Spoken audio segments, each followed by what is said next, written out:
welcome to the Parish Porch, where today we've got Dustin Delaune, who is the president of the board of directors of the Ascension Community Theater. And you guys are starting your 25th year. And I'm really excited to learn more because I've had some children go through the theater in their day, in their time, and I have enjoyed a few shows myself. I've also had some friends perform, quite a few friends Oh, actually. nice. So I can't wait to learn about this community theater, the 25th season. And you guys, I heard we're calling this the revival season. Can you tell me what that means? Yeah, so in our 25 years, we have only ever repeated a title once. So every year since inception, we have produced at least one musical, one comedy, and one drama. And in the past few years, we've grown to produce a few more titles within one calendar year. But in all of that time, we have only ever repeated a title one time. So this year, we've actually looked at our entire history on all the shows that we've done before. And we decided to kind of bring back some of our favorites, some crowd favorites, and basically just kind of revive them and moving forward, hope to bring some wonderful things that we've done in the past, kind of intertwine them into our future seasons as well. How did you get involved with this in the first place? I mean, tell us that story. Yeah, so I went to East Ascension High School. I graduated in 2014. My sophomore or my junior year, my theater teacher, Lorna Bourgeois, was a previous board member here at A.C.T. We decided to do our theater. I think it was an advanced theater class. We decided to do our performance here at the theater, and so she brought myself and one of my classmates along after school, and we kind of toured the building and met the founder of the theater, and just from there, it kind of just spiraled into, I asked her, hey, how do I get more involved? And then I in turn directed under Heidi Frederick and Mark Lambert for their summer production in 2012. And then from there, just never left. Was it love at first sight? Yes. So I've always had a love for theater and the arts and things like that. But coming in, knowing that there's a place so close to home, it's probably about 5 minutes from where I grew up, was something that was not known to me, that was something that was so close to be part of. So is the revival season going to play a show from those formative years that you were involved? No, so most of our shows in this season, with the exception of two of them, um, are shows that ACT produced before I was involved. Okay. Um, and of course, I came to see some of them, but the show that we just did, Arsenic and Old Lace, I was around whenever we originally did that in 2014, and then Miracle on 34th Street, which is our Christmas show. I was around for that when we did it in 2017. So Ah, Arsenic and Old Lace. Okay. yes, And so you guys just did that show. we just finished that in February. Okay. And what's coming up next? Next is Cabaret. So if people want to get involved and they hear it right now and they're like, I want to go see Cabaret. What's the best way to do that? The most simple way in today's world. How can we get there? Yeah, I mean, so obviously our world is going completely digital at this point. So I always say that the easiest, the quickest way is to go through either Facebook or Instagram. We always link all of our ticket links on there, or by visiting our website. We've got clear as day, big on the top, a spot to purchase tickets. So going on there, it's a very user-friendly system. We work really closely with our ticketing system, so it's super quick, super easy. Good. That's good. And I wanted to reach like deep, far back as you can go and see if you can tell us about the beginnings of the theater, because that always interests me. I really want to know more about it. Yeah, so we've got a long, long history actually. So the building that we're currently in was built in the 1930s, 1940s. It was originally the Pasqua Theater, which was for people that are around here, it was the old movie theater. The Pasqua Theater closed somewhere in the 80s, I believe, 70s or 80s. And the building was vacant for quite a while. And in during that time, there was a group locally. They started what was known as Gonzalez Little Theater, and so they were renting out cafeterias in schools, or big rooms and plantations, or different things like that. And they were just producing shows here and there. And so the majority of those people grew up and started families, and it kind of fizzled out. And our founder, Maddie Olson, just really couldn't let go of the fact that Ascension needed a home for live theater entertainment. And so she got together with a few different people in the community that she knows. Some of them were teachers in the school system, whether they were English or theater teachers, some business people. And they found out that this building was for sale. And so they started the process of buying the building. And in 2000 or 2001, we actually moved into this building, and we haven't looked back since. So we've got a long history, a long journey, some ups and downs, different things like that. But the one thing that's always stayed consistent is the love for what we do at the core. Were there ever any really like interesting things found in the theater from like way back in the day? Yeah, so actually, one of the, I guess we'll call it perks of being president. So whenever we were cleaning, we found an old reel of tickets to the Pasqua Theater. And so each one of these tickets actually cost 32 cents. Oh, mac Um, and cheese.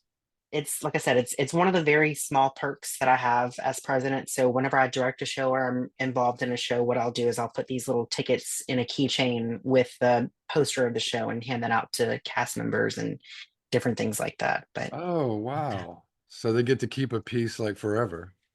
get to keep a piece of forever. And so when we found it, we had probably three reels of tickets, and so we've got a pretty good bit here, but this is the last one, and so I'm kind of holding on to them. I'm not throwing them out as candy as frequently as I used to, but yeah, That's a very sweet gesture. I like that. yeah.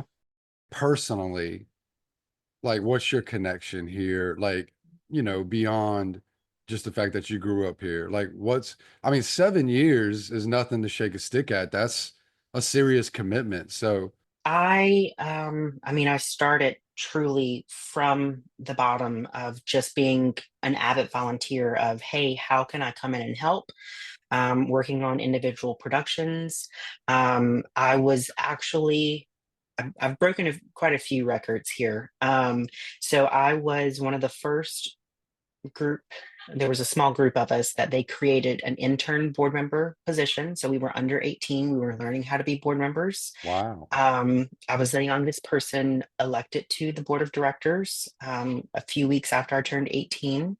In 2016, I was the youngest person elected to the executive board as secretary. And then a few years after that, in December of 2018, I was the youngest person to become president. And today I'm the longest running president of the board. So quite a Really? few records, but it's not for the lack of love, and that's what I tell everybody. It's a very thankless job. We're all volunteers, so there's no payment to do it, other than the love that we have for it. And just knowing that I've been part of something for so long, and poured as much as I possibly can into it with the help of countless others. It's not something that's so easy to let go of and just It say, is so impressive to me that you do this for free. I mean, this is why we're doing this show, "Mhm, because we want to hear from the voices in the community who are doing this work of service and bring those voices up as much as we can and just highlight these amazing things that are all around us. These things are all around us in our community. And when you grow up in a place, you just drive by the same road and you just drive by the same sign and the same buildings, and you don't you like it's like if you were a tourist coming here, you'd be like, "Oh my God, look at this tiny little theater. How cute, how awesome. Like how like this is much, you know what I'm saying? It's like Yeah. going find like a craft beer, you know what I mean? Like you would be like so Look, into it. you would be so surprised, even today, how many people come in and say, I've lived here my entire life. I had no clue this was here. Can't believe you guys have been here for 25 years. I've missed out on so much, so much time I could have been enjoying, the plays that you guys do. And so we struggle with that every day, every time we do a show. And we do our best to do as much marketing as much face involvement in the public as we possibly can to get the word out there. But there's never a day that goes by that somebody doesn't walk in and says, I didn't even know you guys were here. Yeah. So And I didn't until one of my daughters was like, "Hey, I want to go try to do a Christmas play at the Ascension Community Theater." I'm like, "Where's that at?" It's like right there by school, by the football field. I right, was like, yeah, "I never saw a theater. We don't have a theater here." But lo and behold, I was wrong. we sure do, right in the And heart of Gonzales. I tell you, that was an amazing experience for her. And it really changed her life. For you, what is like your kind of favorite, like what's your biggest thing that you receive from the theater? um for me, it's really knowing that when people walk into our doors, they feel a sense of home, and a sense of relief to be able to be whoever they want to be. We are probably, the least judgmental group, or one of the least judgmental groups that you could find, to where it doesn't matter who you love, what you look like, what prayers you say when you go to sleep at night. If you say prayers at all, it's just, come as you are. We accept you for who and what you are.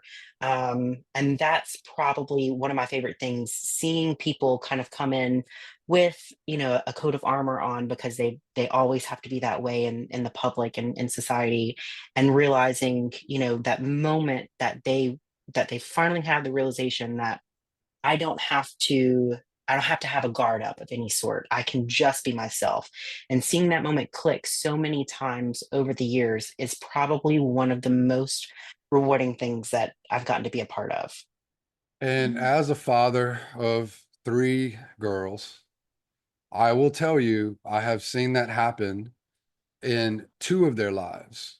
Um, and it's the most beautiful thing ever when they realize that, they find a place that they can be themselves in some form of expression, right?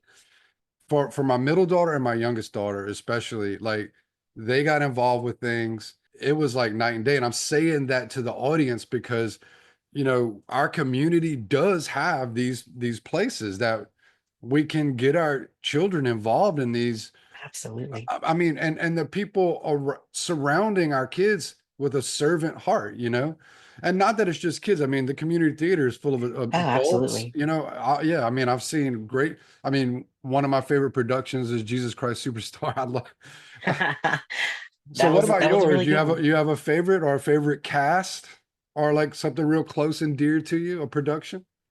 Yeah, so I mean, it was actually the last show that I was in, was almost 11 years ago.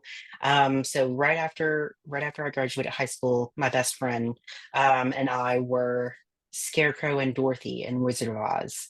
And so that was such a just a fun time. I mean, she moved into my house with me and my parents. She stayed with us the entire summer. And so that was probably one of the most memorable shows that I've been part of. And there's so many other times. West Side Story, when it was my first time directing, that one will always hold a special place in my heart, just because it was the very first time I've ever been able to direct a show fully on my own. So I mean, too many to name, and like I said, I've been involved in pretty much every single one of them since I've been here. But those are just a few that for sure stick out to me. Let's talk about like the mechanics a little bit. Like if you were an adult who maybe were in the choir in school or Mhm. whatever, and it's like, you know what? I'd like to like get involved with a play, you know? I'd like to try something like this. Oh, like number one, like how many productions are you guys doing a year? So this year we're doing six. Okay. Wow. We've here recently we've done five per year. So our Okay. play selection committee is we're already planning for 2026. So we're still kind of taking into consideration if we're going to stick with six, if we're going to go back to five. But like I said earlier, we always produce at least three shows a season. So one comedy, one drama, one musical. And so, because I have a little experience, I know some of them can be a little adult and some of them are Mhm. very, very geared towards children. Right. Kind of what's the mix on that? So really it's one thing that we're still trying to fine tune, right? So a few seasons ago we had shows, a lineup of shows that were great shows. They were all very heavy, very adult themed, with the exception of, one or two of them. And so we got a lot of feedback of like, hey, it was really upsetting that, we couldn't really bring the kids to, this. And so it's like, okay. So we went back to the drawing board. Um, and so it's just finding that mix, right? Because we want people to come see the shows, but we also need people to be in the shows. And so it's hard to just do a season full of nothing but stuff for kids, because we want to make sure that the adults have something that they can be a part of. So it's a never ending cycle of just trying our best to find what's best for the people that we have at that time. So, if you were a dancer back in your day, like maybe a Spartanette or a Yeah. Gatorette, or you had these amazing pipes, and were just singing your heart out, and you would like to audition for a show, like what's that process? Can you tell our audience? Yeah, for sure. So it differs for a musical and a non-musical. So if you're looking at specifically for a musical for dancers and singers and things like that, basically you just kind of you come in, you schedule a time, and you sing in front of the production staff by yourself. So it's nothing too crazy. And so you sing just a few little bars of what's going to best show off your vocal range and your talents. And then everybody kind of comes together after all the vocal auditions for a dance call. So everybody just kind of comes in, learns a quick, few 8 count routine, and then we just split up into small groups, perform it. And then from that, the director kind of pulls people and says, okay, I want you to read for this part, you to read for this part. You just kind of see the acting and things like that. And then we form a cast from all of that. So, just to be clear, each production has this process take place, right? Yep. Where do people find out in advance that there's going to be auditions? Yeah. So, few different ways. On our Facebook and our Instagram, we always post things there. There's a specific section on our website that shows all of our audition information. And I'll give everybody a little bit of a secret. That's usually updated before we update it on Facebook and Instagram. So we kind of have to get everything on the website first so we Yeah, can push everybody to the website. yeah. So I always tell people just keep hitting that refresh button on the website. And then lastly, you can sign up for our email notices. So we do send out one or two emails a month to everybody that signs up. So there's a few different ways. Yeah, that Awesome. that's exciting. That's super exciting. Now, let me ask you this question then. That's kind of like adults can do that themselves, right? Mhm. But like I know at least like 10, 12 years ago, there was always something for kids around the holidays. Are you guys still Mhm. doing that every year? So we did something a little different this last Christmas. We didn't do a children's Christmas show. We did a show called All Is Calm. It was the Christmas truce of 1914. So that wasn't completely geared towards kids, but most of the time we do try to have something for the kids during the summer and something for the kids around Christmas time. because it's really when their schedules are, pretty open and pretty free. That's kind of when their parents, and themselves too, are looking for things to do for them. Has there ever been any youngins that have come in and then grown up to be a superstar? I don't know about superstars. We have had people that, have come on, or have come into the show. They've gone on to do, regional tours. They've toured on cruise ships. We've had people audition for Broadway. I haven't heard of anybody that Really? I know of, that's made it to Broadway. But But some people are able to get into the arts and make a living. oh, absolutely. And Yeah. listen, making a living in the arts is very, very tough and Yeah. hard. It's not for the faint of heart, but it's definitely for those who love it. And I always tell people, as long as you love it, you can make it happen. But it's one you got to really work at and constantly work for.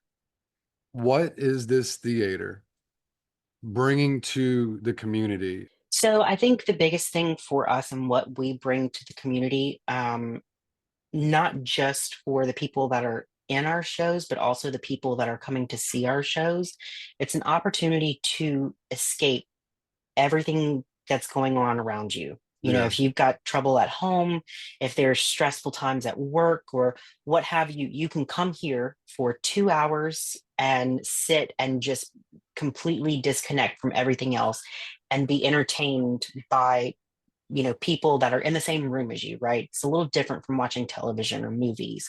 um and because it's different and because it's live, there's always the opportunity for something to happen, whether it's something on purpose or to make you laugh, or something goes wrong, and the actors kind of have to pick it up and go around, and find a way to work through it. But it's the same thing for our actors as well. It's an opportunity for you 2 hours to completely get out of your life and get into someone else's and share their story. So I think for a lot of people, it's a great way to escape their daily lives, whether it's you're in a show or you just come and see a show. Um, and the arts in general are so super important in every community, not just ours. We hear so much right now about, what's usually talked about in schools. It's called STEM, right? Science, technology, engineering, and math. There were a few schools recently that introduced STEAM, which included the arts in that. And there's so many different studies that show that people that pick up an instrument, if that they're, either they want to write a show or a book, or if they want to paint or different things like that, just the way that it completely expands their learning and their knowledge and the way that they view the world and view decision making tactics, it just grows exponentially. And so the arts is something that oftentimes gets overlooked, but it's something that everybody has to understand. It's so super important, for everyone's daily lives, especially children who are at such formative ages right now, to be able to just grow years past what they would without arts opportunities. I want to highlight that because, like, I remember my first time seeing a live production. I was an adult. It was a different experience than a movie theater or even church, which is kind of like the closest thing I could relate it to. It wasn't like a parade. It was so intimate. And it was like, dude, a person is right there singing their heart out, in the aisle next to me, 3 feet away. It's a great experience to have that pull us out of our work brain. Life is a tidal wave a lot of times with kids and Mhm. sports practices and so much to keep up with our houses and our properties and just all the things that it takes to kind of be a functioning adult in society. If you've never gone, go and bring your kids. Yes, please. Bring We love kids. We love everybody. because it's just it can be a taste of magic, especially for the kids. I mean, it's a place of for I don't want to sound too cliche, but it's kind of a place of love and acceptance, right? And like you started the podcast by talking about that, like come as you are. Mhm. And you can feel that and you can sense that. And we need that. We all need that. So, do you guys put on any type of events, but like fundraising or some kind of ball or a gala, or what do you have as far as that goes? So, um, we are getting back into some fundraising efforts. We recently, in the last 5 years, um, we did a complete renovation of both the inside and the outside of the theater. And so, one of the last things that we are wanting to do is update our seating. Um, and so, for anybody that's come through the theater before, I'm sure if you sat in a chair and there's a chair in front of you, you see the little number on it, and you see right under it, chair donated by, so and so. So, with getting a brand new set of chairs, we are looking to start our Adopt a Chair fundraiser going again to get a whole new set of chairs to improve our patron experience, is what we like to say. So, it's not just everything that we do is not just for the actors and people that are involved, but also for the people that come and see it. So that's one thing that we're looking at doing. Every few years, it's every 2 years, we do what's called our Chester Awards. So it's like our little version of the Tonys. So we do an award show for all of the past shows that we've done in the last few years. And it's an entire night of just celebrating all of our volunteers, and, recognizing those that the people that get to vote um, loved their performances. So, and we are looking at some different fundraising opportunities going on around the parish and working with, the city of Gonzales, the Chamber of Commerce, just kind of different things like that. But our calendar, man, with doing 6 shows in a year, it's kind of hard to find the time and space to where we can kind of shut down what we're working Yeah, on to well, get some things in. maybe you can bring it to the board, but maybe there needs to be a fundraiser volunteer, right? Oh yeah. Oh yeah. Look, we've got plenty of committees. We've just got to fill those committees. So if you're ever interested in being on one of those committees or doing anything, you just give me a call. We'll be glad to put anybody, we're glad to put anybody to work and use any help Yeah. that we can And get. listen, in my last 8 to 10 years of what I've done in business and with my career, like there are some people that are talented at raising money. Oh It yeah. is a Oh, so many skill. people. And but I didn't know that for a large part of my life, but like it's a real talent and a skill. And so if anybody's out there and listening and you guys want to help out, reach out because it sounds like I'm there's room down. for that. Absolutely. We'd be glad to have anybody. No idea is a bad idea as long as we're all willing to put in the work. Yeah, so essentially you can't really have events at the theater because people are practicing for the Mhm. future. Yeah, that makes sense. And there's no extra room because I was wondering about that. Yeah. Okay. We've got a lot of rooms here, but most of the time they're all being used. Right now, our back green room where the actors are before and during the shows, we're using that for rehearsals. They've got choreography rehearsals going on the stage.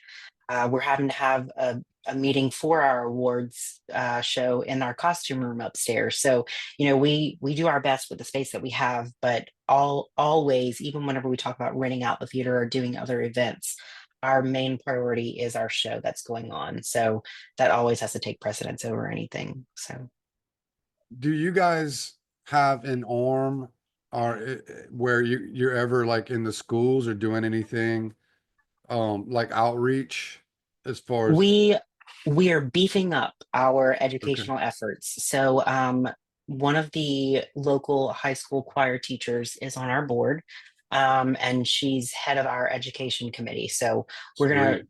closely start working with all of the schools. We've got a pretty good working relationship with all of the high schools on this side of the river and in the parish. And so hopefully we can start beefing that up and trickling down into the middle schools and reaching the other side of the river. Just getting and reaching as many people as we can. If someone was inclined to say, "Hey, I want to help." if I had a magic genie right now and I got three wishes, I would love more space, right? We need more space in the theater so we can do some of those other things that we're thinking of. We would love to be able to have more money through fundraising, and more donations. We run primarily off of our donations. Um, and the last thing is I would love to not hear that people don't know that we're here anymore, right? Yes, yes. That's Let's take those one at a time. yeah. So number one, more space. Like, do you mean like add buildings? Do you mean rearrange what you have? No, so we've got it arranged pretty much what works best for us right now. Adding space has been a topic of conversation pretty frequently here recently, right? Anytime we've talked about education efforts, we want to offer classes and workshops, and it's like, okay, Yeah, well, when can we do those? It's like, well, the times that we can do those are the times that we have to, rehearse for whatever show's going on. And it's like, okay, well, we also need the money to build the new space to get the space to do educational stuff. So they all kind of piggyback off of each yeah, other. So totally, totally. And maybe another idea is, another building nearby where people yeah. could kind of walk back and forth. Yeah, and that's, we've had a really good working relationship with the city of Gonzales. And so the Yeah, TJO Museum, anytime we needed it for like a meeting or anything smaller, we could absolutely go call and they would let us, use that space for anytime that we needed it. So it's been really great, really nice. so you want to add the footprint. There's enough room on the property? Yeah, so right behind us, we just added a parking lot behind our existing building, and our building kind of makes an L shape right now. So the talks are potentially closing in the L to just make it a giant square. Yeah, yeah, So that, and then having two stories in that addition. So yeah.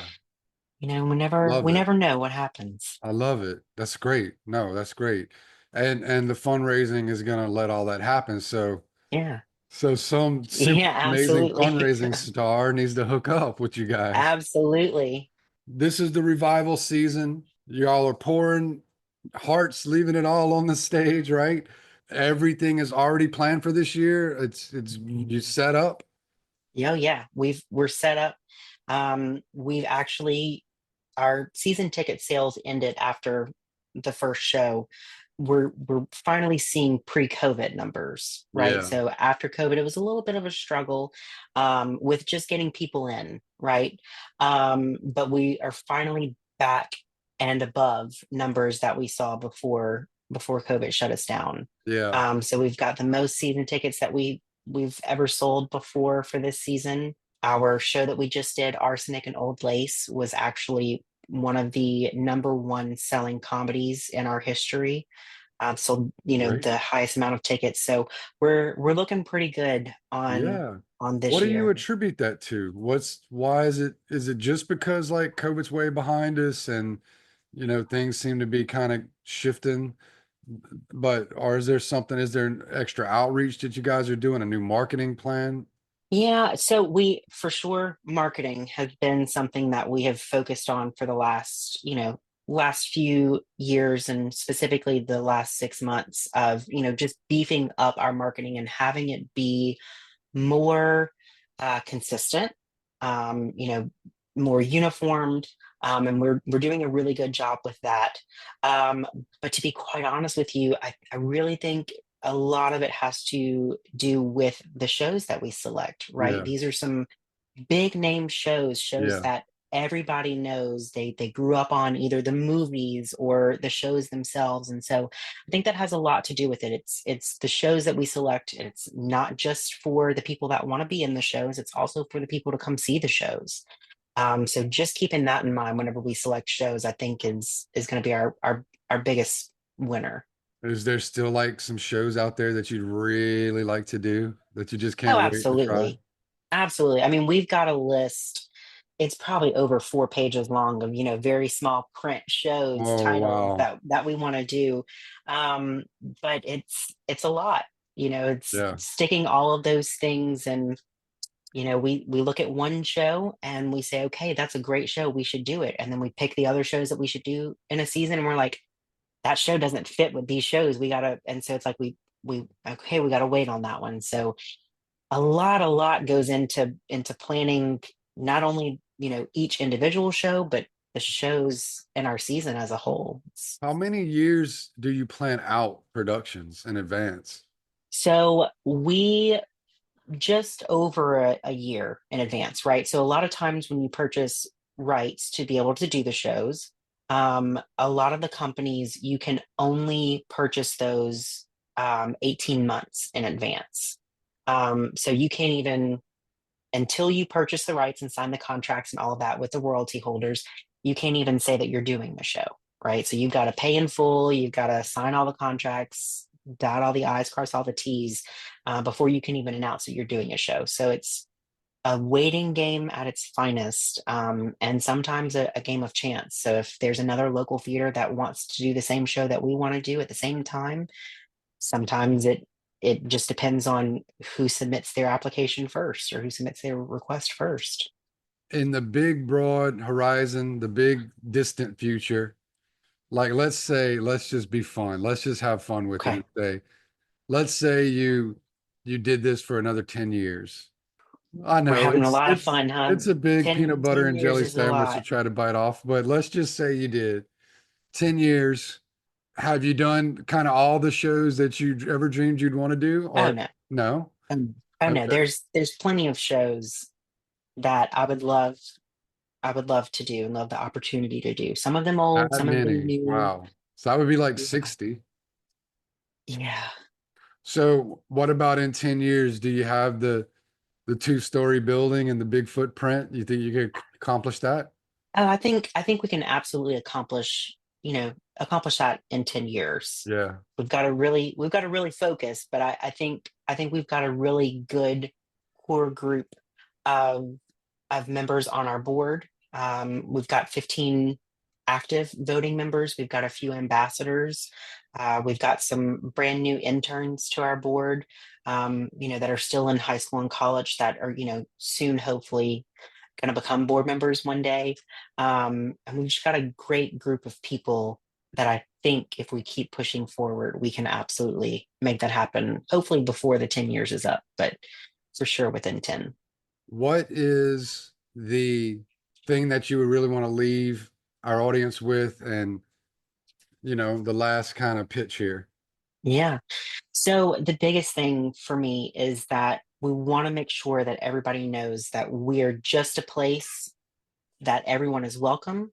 And we are also a place of importance within our community, not only as an outlet to those that are involved in our shows, but those that come to see our shows. I use this quote, I can't even remember who it's from, but in conversations with people in the industry, um, the biggest takeaway that anybody can get from a show is you leave thinking, right? Whatever you see makes you think, whether it's a positive thing, whether it's a negative thing, as long as it makes you think, then you've done a good job, right? And so that's the biggest thing. We want people to come here. We want people to push the limits in our shows and what we do. But the biggest thing is we just want people to come and just be involved in one way, shape, or the other. Well, there you go. Dustin Delaune, we appreciate the service Absolutely. to the We thank community. y'all for having us. We appreciate it. This servant's heart is clear, and it's coming across to me as you speak. There's no higher place to put someone than the heart of a servant. I mean, that's at the top. Yeah, I You're appreciate that. you're at the Thank you. top. So thank you for serving the community, our children, our friends, our families. We honor that and we appreciate that. And it's obvious to me that with your leadership, the theater will be a place of open arms and gentleness, love, acceptance, care, and attention to the arts in a way that is like in the hands of someone who really is living it. So thank Thank you you. for who you are and how you're showing up. We appreciate you. Absolutely. Thank y'all so much. Thank you guys so much for listening to the Parish Porch. We want to continue bringing this content to you. And if you had fun and you enjoyed the story and you learned new things, please consider supporting our show by clicking on the support show link, which will be in the show notes. Support show link. That'll help us keep rolling. That'll help us keep going. It'll be a fun journey as we grow. If you want to talk to us directly and maybe become a guest, email us at parishporch@gmail.com. This show is sponsored by JW the Builder, a licensed general contractor with a roofing division. We're doing roofs all over Ascension, Livingston, and East Baton Rouge. And we have another show called the 90 Up Challenge podcast, where we focus on real estate investing, growth, sales, personal growth, and business entrepreneurship. Last but not least, it's your voice. Jump on the porch and speak up.